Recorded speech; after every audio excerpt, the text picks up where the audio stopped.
Mahube Valley residents brought Mamelodi East to a standstill in July. The feud ensued after residents of an adjacent informal settlement set up illegal water and electricity connections. Homes were torched and shacks completely burned to the ground. Mahube Valley residents demanded that the Tshwane mayor remove informal dwellers. We have lost trust in a leader that is a liar, who could come here and treat us like Banabako crashing. Our electricity bills have gone up. There's illegal connections of electricity from our supply. They are connecting illegally, so their water supply. The storage system is running through some of the houses of the bond payers. They are connecting their storage system here. Former refuse removal subcontractors under the banner of the Amalgamated Business Forum will be remembered this year for a stench they caused in the city.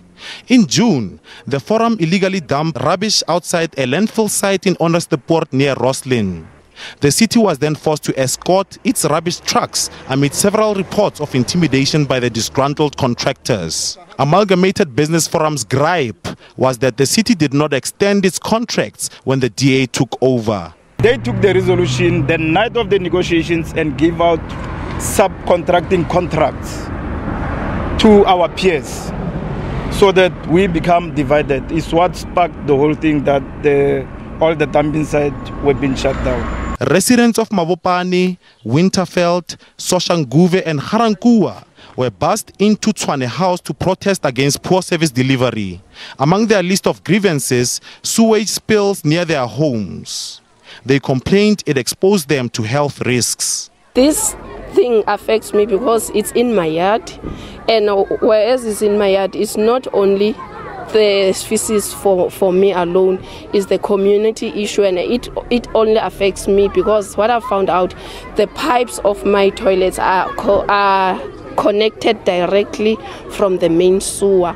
Tshwane says it's dealing with the problem. It's an absolute disastrous situation, and it goes back to the incorrect piping materials having been used in that original sewer network.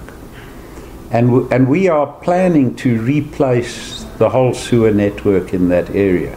10 people were also arrested in Lodiam when Itireleng informal settlement dwellers blockaded roads during a service delivery protest.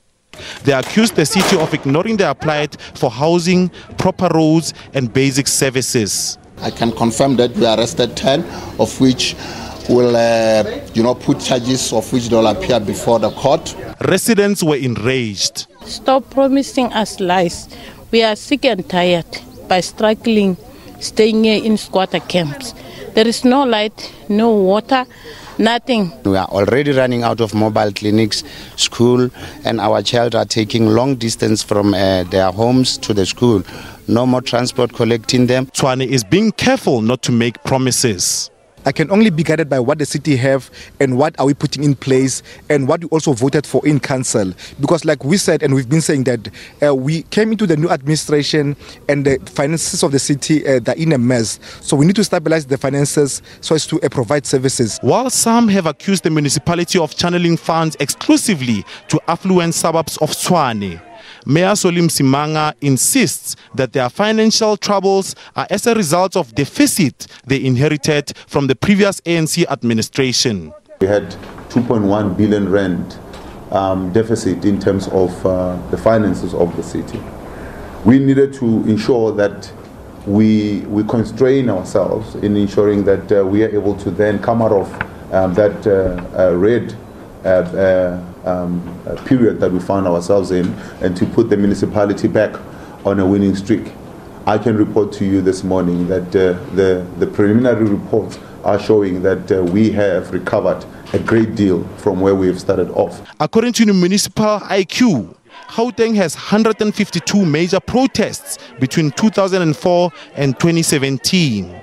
While some of the grievances have been resolved, some have not and could lead to further protests in 2018.